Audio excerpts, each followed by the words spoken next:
Search for protein powder led to an unexpected discovery, a seemingly trivial act before my gym routine. It was 6:15 a.m., and I presumed Kaylee had left early for her spin class. I recalled her purchasing a tub of vanilla protein powder the previous week, which I assumed was still in her gym bag. Upon finding the bag in our closet, I discovered more items than anticipated, her yoga mat and headphones, along with an unfamiliar device that didn't belong to her iPhone. This was an inexpensive prepaid flip phone, commonly found at gas stations for $30. People buy such phones when they want to avoid being tracked. My heart quickened, but I tried to convince myself there must be a logical explanation.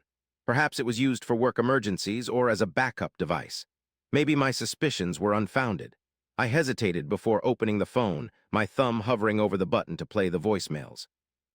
I was aware that activating it would alter something. You somehow always sense it. The instant before a grenade detonates is when you feel the pin release. Similarly, I hit play. The first message was 8 seconds of static and an abrupt ending. The second was a low, recognizable man's voice saying, "Simply call me back." However, it was the third message that halted my heart. "Kaylee, it's me." "Listen, we must collaborate before his next deposition. I've managed to persuade him that we're constructing a robust defense, but I'm delaying discovery as long as possible. At least another 6 weeks are necessary, which means an additional $18,000 in fees he won't contest. Furthermore, once we receive the forensic accountant's report, ensuring it reveals exactly what we need, you will acquire the house, the brokerage account, and at least 60% of the business valuation. He is oblivious. Honestly, it's almost too straightforward. Call me tonight, I'll be at the apartment. Recognized that voice. 2 months prior, it was on the other side of a conference room table where I wrote it a check for $20,000 and trusted it with my future Thaddeus Crane, my divorce attorney. The phone felt like it might slip from my grasp. I perched on the edge of the bed as my legs failed to support me. For an extended moment, I stared at the wall, trying to reconcile the words I had just heard with a reality that made sense. My wife was sleeping with my lawyer, but it was more than that. They were executing a carefully orchestrated scheme to deplete my resources. Thaddeus was intentionally prolonging the case to inflate his fees, and he was giving Kaylee my confidential financial strategy directly. Every interaction I had with him, every document I disclosed, every fear I divulged, she knew it all. I played the voicemail repeatedly, then again. After the fourth playback, I discerned something overlooked. Their tone wasn't tense or cautious, but rather they were chuckling. Thaddeus labeled me as a golden retriever, too devoted and too dim to notice the leash encircling my own neck, sending a chill down my spine, not fury yet, instead a quieter, more patient emotion. I returned the phone to its gym bag in the same spot, prepared it, went to the gym, smiled at the receptionist as if it were an ordinary Tuesday, and started plotting. There's something I need to disclose about myself. I'm not a confrontational person. I've never thrown a punch throughout my adult life. 6 months ago, when Kaylee informed me about her desire for a divorce, I didn't react with anger or pleading. Instead, I inquired about what she required from me to ensure a straightforward process. She had already consulted an attorney and suggested I do the same, recommending Thaddeus, who she claimed was highly respected. As expected, he took care of me during the proceedings. For months prior, I'd observed irregularities without fully realizing it. Thaddeus appeared uncharacteristically pessimistic about my case despite my bringing more assets into the marriage than Kaylee did. He consistently advised me to prepare for substantial compromises and found issues with every settlement proposal I made. Discovery took an extended period, depositions were postponed frequently, bills arrived regularly, which I assumed was due to thoroughness and his knowledge of something I didn't. However, I was mistaken. After discovering a phone and spending 2 weeks gathering information without altering my behavior in any way, I realized that things weren't as they seemed. I attended my consultations with Thaddeus, nodding thoughtfully as he offered advice. Upon returning home to Kaylee, we engaged in casual conversation about her exercise classes. During those 2 weeks, I confirmed several things. 1, Thaddeus and Kaylee had been together for more than a year prior to her filing for divorce. The affair wasn't an unexpected complication during proceedings, but rather the reason she filed, as he served as her exit strategy. 2, Thaddeus had access to my sensitive information, including bank statements, business evaluations, and private communications with my accountant, which he shared with Kaylee, who subsequently shared it with her attorney. 3, they had a plan. Once the divorce was finalized and Kaylee had taken at least half of my assets, She and Thaddeus would wait 6 months, then meet publicly. He would leave his firm, they would move to Scottsdale and establish a boutique family law practice together, having already chosen an office space. I discovered this information because Kaylee was not careful.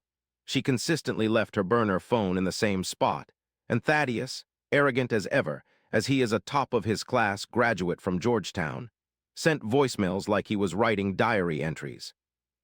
On day 15, I made my decision. Confronting them would not be productive, as it would only give them time to regroup. Filing a complaint against Thaddeus would take months and would not stop the divorce proceedings. Even if I found a new attorney, Kaylee already knew all of my cards. Thus, I devised Project Helios, an elaborate hoax that involved creating a shell company in Delaware, fabricating documents, wire transfer confirmations, and forged account statements from a Cayman Islands bank, suggesting that Helios was a holding entity for $5 million in offshore investments, money I had supposedly hidden from the court. I left these documents in my home office in a drawer that Kaylee knew I considered private, knowing she would look again. Within 3 days, I received confirmation. Thaddeus called me for an urgent meeting and asked if there was anything I hadn't disclosed during our proceedings. Leaving him to see fear in my eyes, it wasn't difficult. All I had to do was think about what they had done to me, and the fear transformed into rage that I buried beneath a mask of panic. He said there was something he needed to tell me, but that it had to remain between us. When I agreed, he revealed his involvement with Helios and asked if it was true. I told him that it was my insurance policy, a fund I had built over 15 years by skimming cash from business deals and funneling it offshore. He requested copies of the documents. I gave them to him 2 weeks later during our mediation session. The mediator, a retired judge named Carolyn Frost, was present as Kaylee's attorney proposed an amended settlement, waiver of all claims to my primary residence, retirement accounts, and spousal support in exchange for sole ownership of Project Helios. As the room fell silent, I stared at the document, then at Kaylee. Her face expressed triumph. I denied any knowledge of the offshore accounts, but Thaddeus gently urged me to address any misunderstandings about asset disclosure. When Kaylee's attorney produced the forged documents I had planted earlier and given to Thaddeus, Judge Frost requested to see them. Aldrich, the judge, stated, "These communications seem to reference a substantial offshore holding. Do you deny their authenticity?" I took a breath. My hands trembled or appeared to tremble. Helios is complex. I responded, "It's taken years to establish. It's my life's work." Thaddeus leaned closer, whispering so the others couldn't hear. "Dorian, listen to me. If they pursue this through court, they could unravel everything. You could face federal charges, surrender Helios, keep your freedom, keep your reputation. It's the wise move." I stared at him, at the man I paid to protect me, now advising me to yield to the woman he was secretly assisting in destroying me. "Okay," I murmured. "Okay, I'll sign." I signed the amendment. Kaylee signed the waiver releasing all other claims. Thaddeus verified the document with a steady hand. When it was finished, Kaylee didn't even look at me. She was already on her phone, likely messaging Thaddeus about their victory. I shook hands with Judge Frost and departed the courtroom alone. It was chilly outside. The sky was gray. I sat in my car for 5 minutes without starting the engine, then I smiled. The essence of shell companies lies in their simplicity. They can house assets, liabilities, or nothing at all, just a name, a registered agent, and some paperwork. When I initiated Project Helios, I did not make it an asset. Rather, I constructed it as a liability trap. On paper, Helios was the designated responsible party for an environmental remediation project linked to a defunct manufacturing site in Ohio. The previous owner had abandoned the cleanup, and the shell company assumed the obligation through a series of transfers I arranged with a highly expensive and discreet environmental attorney. The EPA's latest assessment projected the cleanup cost at $4.2 million. When Kaylee acquired Helios, she did not gain $5 million in concealed assets. Instead, she inherited $4.2 million in government-mandated debt. 17 days following mediation, a registered letter from the EPA arrived, demanding a remediation timeline and proof of financial capability. I was told she fainted, and it was reported that she hired 3 separate attorneys to attempt to reverse the transfer. However, her signature was authentic, and the waiver was ironclad. My new attorney, the best in the state, had scrutinized every comma in the document. Kaylee was trapped, but I wasn't done yet. On the same day the EPA letter arrived, a package was delivered to the State Bar Association's Office of Disciplinary Counsel, containing a burner phone and a flash drive with audio files from 3 months of voicemails and transcripts I had obtained before returning the phone to its gym bag. The evidence was comprehensive, demonstrating a sitting attorney conspiring with an opposing party to defraud his own client, breaching every ethical rule in existence. It revealed a deliberate strategy to inflate fees and manipulate legal proceedings. Thaddeus received notice of the investigation 4 days later. His firm requested his resignation within a week, followed by a criminal referral to the district attorney's office in March. I last heard he was facing 3 felony charges and had been disbarred pending appeal, with the Scottsdale office space no longer available. As for Kaylee, she attempted bankruptcy to escape EPA liability. It failed.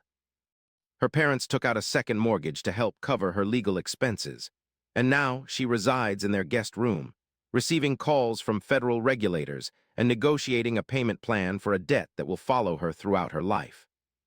She contacted me once via voicemail, appropriately enough. She was crying, confessing her confusion over how everything had gone so wrong, asking if there was anything I could do to help. I deleted the message without responding, reflecting on the morning when I discovered the phone just before pressing play.